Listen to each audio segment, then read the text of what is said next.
Emotionally, he's being rejected by a bigger world that he wants to understand and experience as an adolescent. But as an adolescent with autism, those things are exacerbated because he really doesn't belong. And some adolescents feel that, but for him, it feels more true as somebody who can't speak, as somebody who's a little bit different. And at the same time, I think there's something else going on that I may have talked about in one of the other videos a little bit, which is sort of this autistic burnout that while he's trying to understand his place in a world that doesn't have room for somebody like him, he's also feeling so tired of being, you know, in control of a nervous system that doesn't respond the way that people want it to. So I think for me, it's also emotionally exhausting to see my son that way and not be able to do anything for him. I can't talk to him. I can't tell him, I see this. I see you. I know the things that you're feeling, and I'm here, and you're not alone.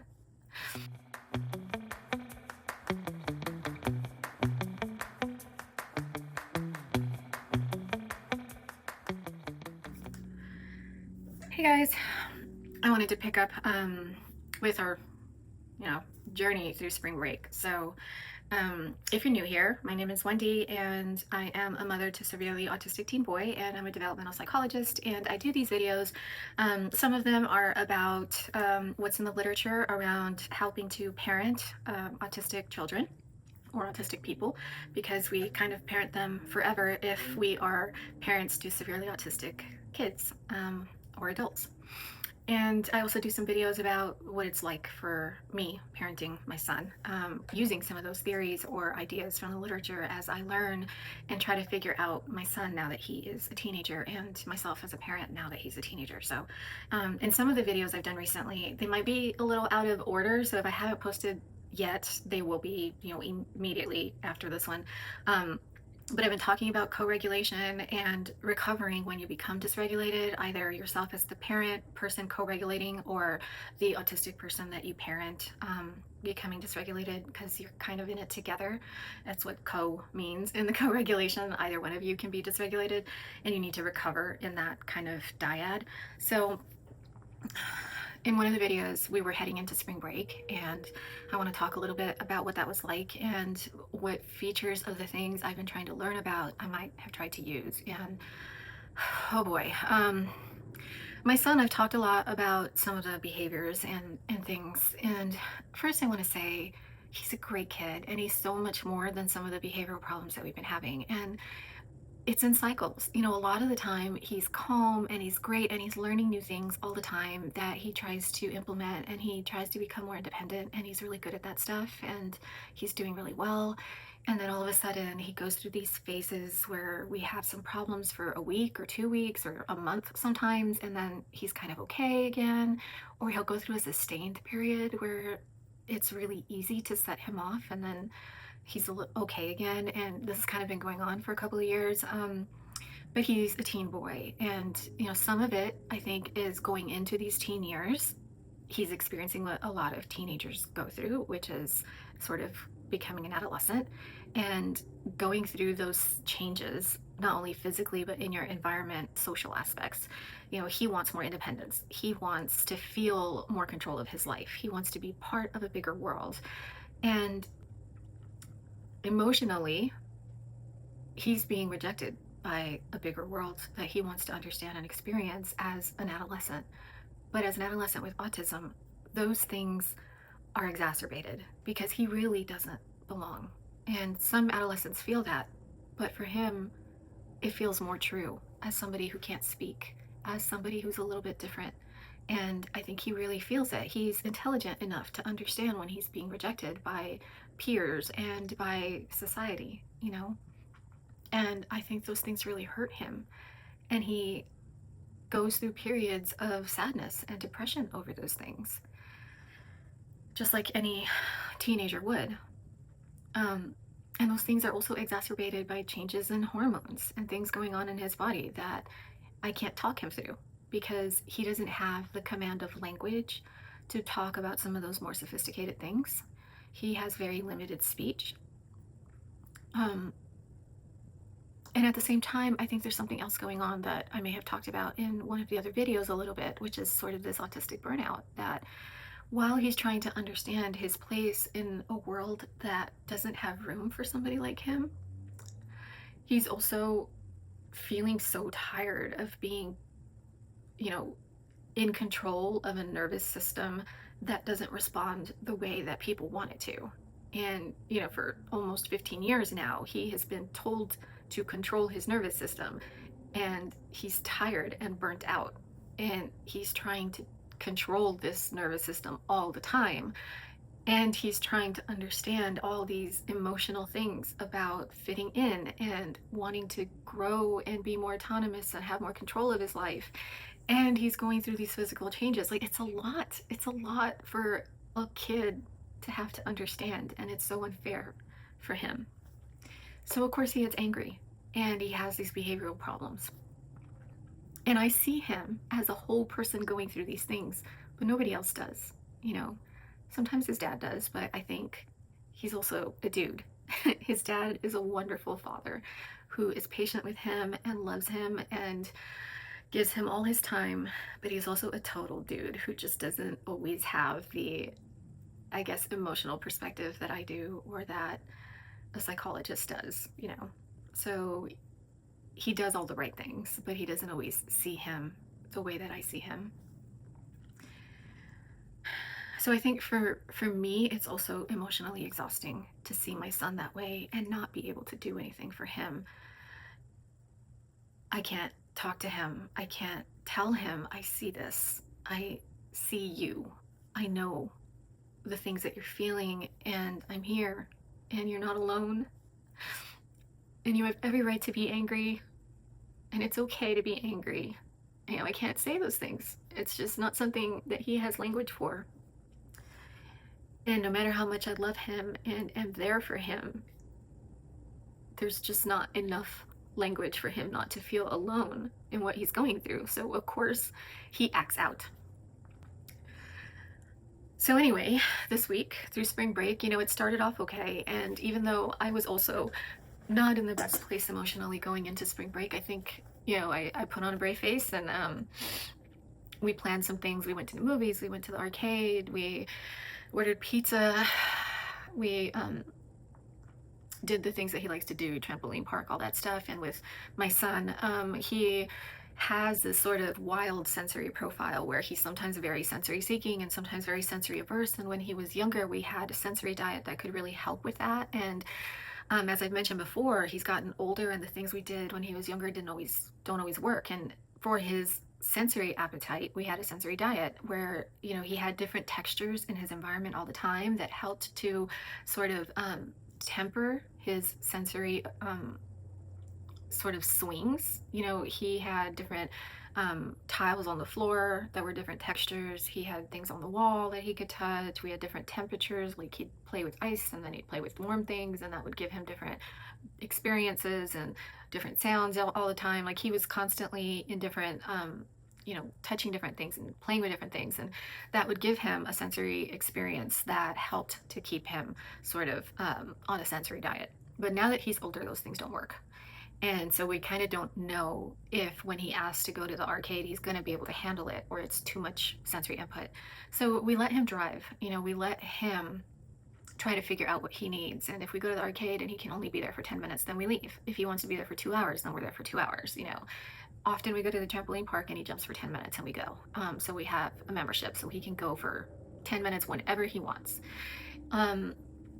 Often we go to the movies and he can only sit through the commercials and like 10 minutes of the movie, and that's all he can take because it's too loud, and the amount of sensory input he gets in a dark setting and things like that, it's just too much. And then we go, and that's okay. We understand that that's going to be the way that we do things, and we do it. So, we also anticipate that sometimes those sensory experiences can dysregulate him because he can't quite figure out yet what he can and can't handle, even when he asks for it. So we're also prepared for the possibility of dysregulation when we do those things, which is why when I was talking in the last video about spring break, I was also really nervous because it's just me when we do those things alone during like spring break or the summers.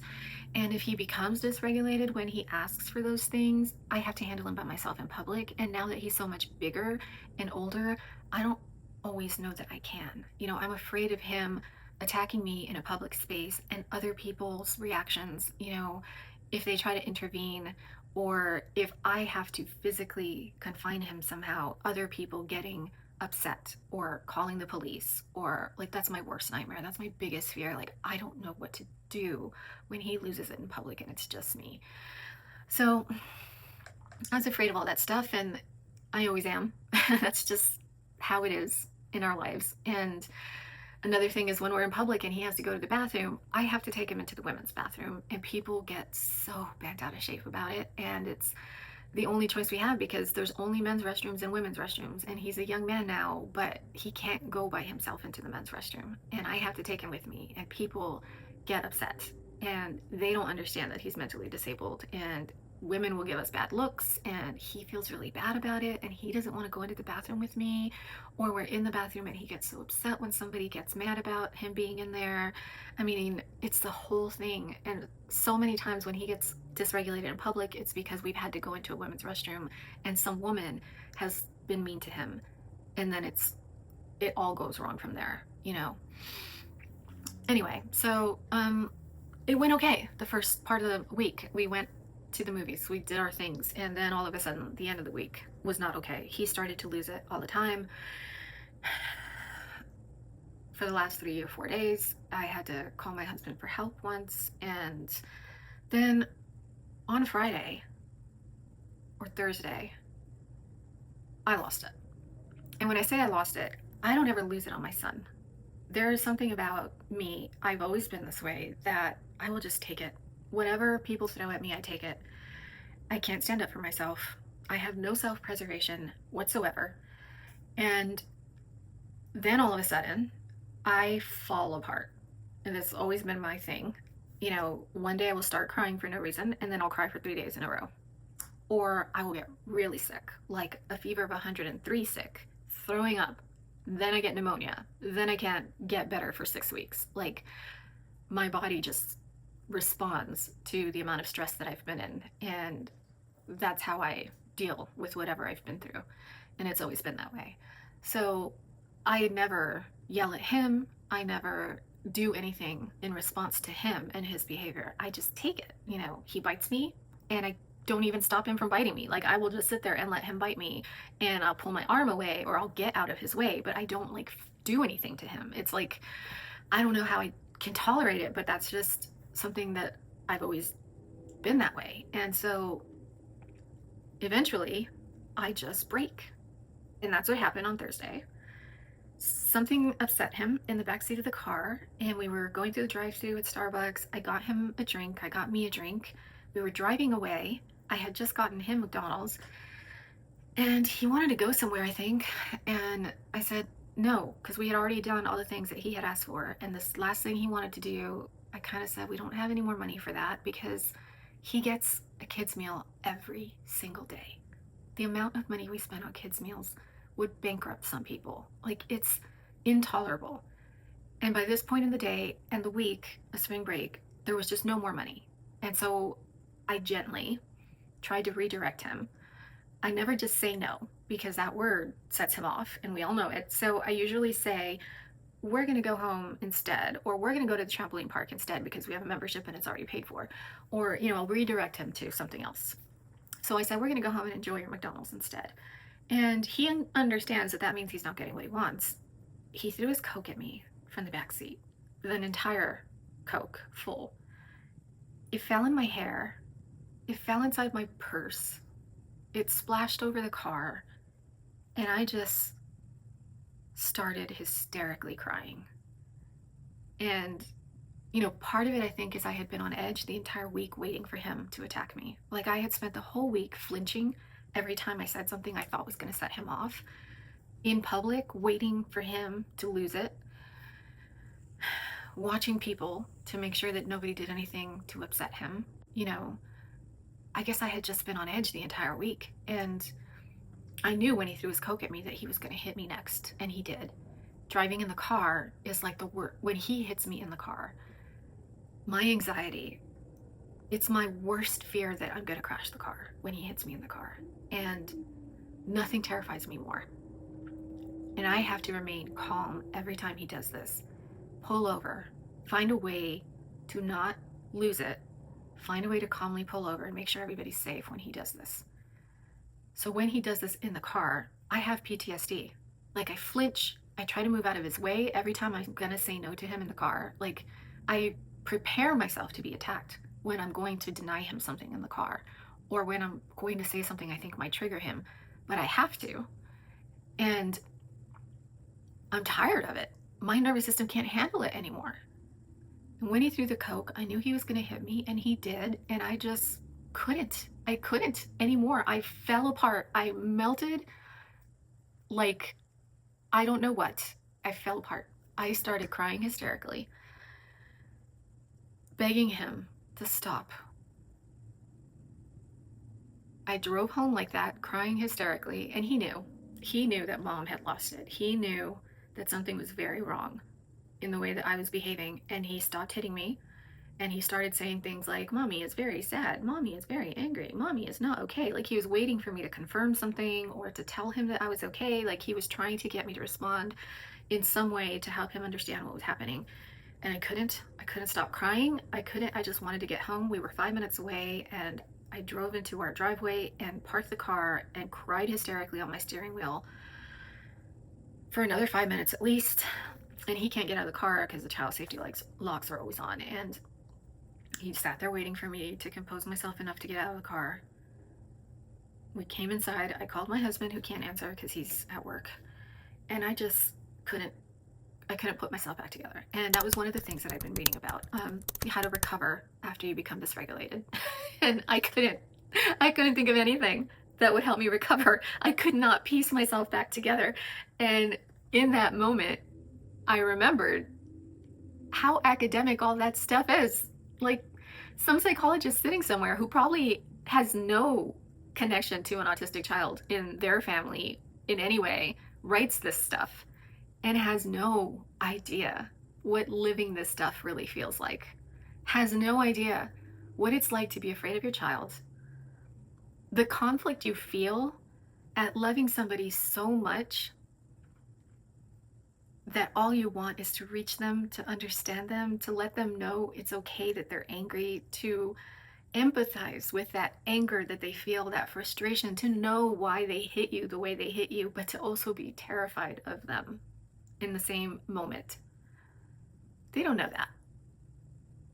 They have no idea what that feels like when they write this thing down about how you need to recover quickly. And that's the most important thing for keeping your family steady and making sure that you and your child can have a healthy relationship, can co-regulate effectively. So yeah, I failed at that miserably this week. But you know what? I thought about it. It came to mind. I knew I had to co-regulate effectively.